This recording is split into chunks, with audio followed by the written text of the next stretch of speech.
And we move on as the Gujarat Anti-Terrorism Squad has arrested a man identified as Sahdev Singh Gohil near the Kutch border on charges of espionage. Gohil, who was working as a health worker in Daipar in Kutch, is accused of passing on sensitive information to Pakistani intelligence.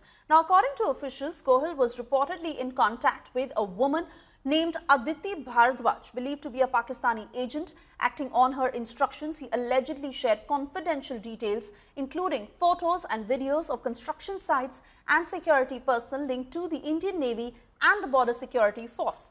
In return, he reportedly received 40,000 rupees for his activities. The Gujarat ATS has sent Gohil's mobile phone to the Forensic Science Laboratory for examination.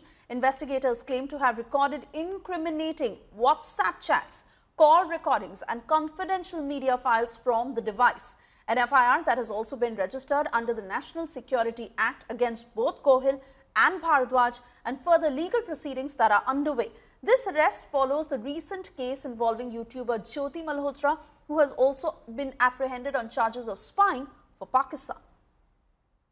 ATS Gujarat द्वारा सहदेव सिंह दीपूबा गोहिल करके एक multipurpose health worker जो कच्छ में काम करता है उसको धरपकड़ करके एक केस दाखिल किया है।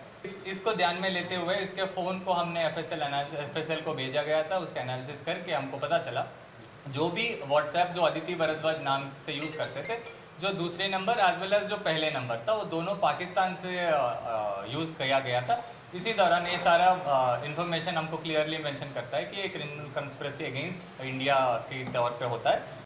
Meanwhile, UP ATS has arrested Haroon, a suspected Pakistani spy. This arrest has happened in Delhi.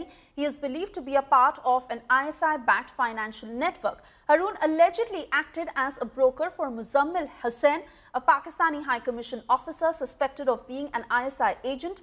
Haroon is accused of opening multiple bank accounts using fake identities to collect money from Pakistani visa applicants. The funds were then funneled through Haroon to others, with ATS suspecting they were used to fund ISI spies. Authorities are now examining 3 years of financial transactions to trace the money flow and identify possible ISI operatives as the crackdown on the terror network continues.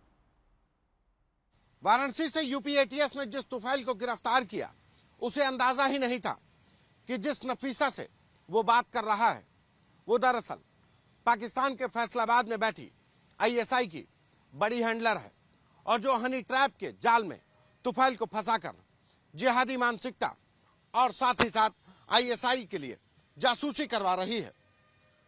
Tufail से शुरुआत में हुई बातचीत में नफीसा ने मोहब्बत की ऐसी बातें की कि वो कहने लगी कि जहां भी जाया करो वहां की फोटो और वीडियो जरूर भेजा करो। और नफीसा के ही कहने पर तुफैल ने अपने मोबाइल की GPS लोकेशन भी ऑन कर दी थी, जिसकी वजह से वो जहां से भी वीडियो या फोटो नफीसा को भेजता, वहां की पूरी जानकारी नफीसा तक पहुंचती और नफीसा से ISI तक। जिहादी मानसिकता से प्रभावित होकर ही तुफैल ने 19 व्हाट्सएप ग्रुप बनाए थे। उसके मोबाइल में 800 से ज्यादा पाकिस्तानी नंबर सेव मिले हैं। प्लानिंग तो यहां तक थी कि तुफैल आने वाली बकरीद पाकिस्तान में नफीसा के साथ मनाएगा। अब यूपी ATS रिमांड पर लेकर जानकारी जुटाएगी कि फैसलाबाद में बैठी नफीसा के साथ बकरीद मनाने की यह प्लानिंग किसकी थी। तुफैल नफीसा से मिलने के लिए जाने वाला था या फिर नफीसा ने ही किसी बड़ी साजिश के तहत तुफैल को पाकिस्तान बुलाने का प्लान रचा था। कैमरा पर्सन संदीप के साथ संतोष कुमार,